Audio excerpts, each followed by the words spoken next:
Welcome back, everybody. I'm Michael Foley, and in this video, we're going to look at a combination in the style of one of my favorite kickboxers, Masato.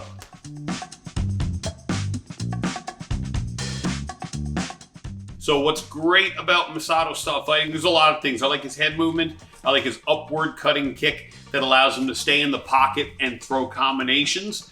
But one thing he was famous for was scoring the uppercut in the K1 Max tournament. And he did it in a slightly different way than probably what your coach is going to tell you to do. Check it out. So what I like about his punching style is in kickboxing, he would tee off and put together 3, 4, 5, 6, 7, 8 punch combinations against his opponents, and he just overwhelmed them. They'd bring their guard up to try to survive that onslaught, and Masato would keep changing angles to throw punches to whatever area his opponent was not covering up, because your guard can't cover up everything all at once, and he exploited that. And one of my favorite things that he did as a fighter was set up the right hand uppercut. So he did this a couple of different ways. One was he set it up with straights to the head. So he would pepper straights to the head, 1s, 2s, and a classic 1-2, 1-2.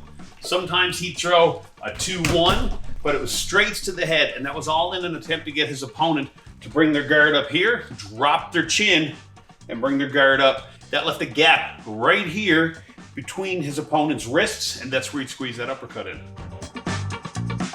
Now, the other thing he did here was he changed the rhythm. Instead of throwing the rhythm like 1-2, and then when he'd switch to the uppercut, 1-2, he wouldn't dip. He wouldn't bring his head off the line of fire to throw the uppercut, which is what your boxing coach is going to teach you to do. Instead, he would throw his jab, and as his jab was hitting, he'd drop his mitt down away from his chin and roll his uppercut. So his head stayed in line with the punch. Instead of throwing a jab, dipping to the side, loading up his leg and cranking the shot, it was a jab, and as it was connecting, the uppercut would follow quick. So instead of being on a jab uppercut rhythm, bop, bop, it would go bop, bop.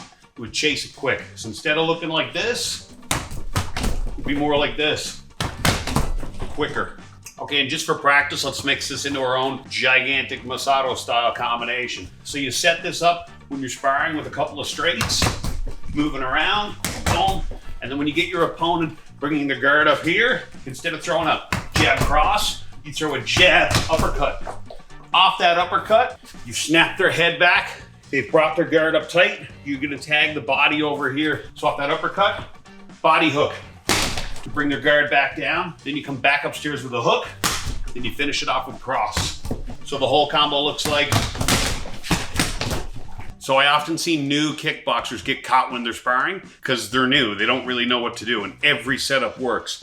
But I'll see experienced kickboxers get caught when they spar because of setups like this. If you use these setups to score the uppercut on your opponent, just realize if you catch them good, they're gonna eat that uppercut. So practice it when you spar, but dial the power back so you don't knock your sparring partner senseless. Thanks again for watching. If you haven't already, don't forget to like, subscribe, and turn on notifications. I'm Michael Foley, and I'll see you on the mats.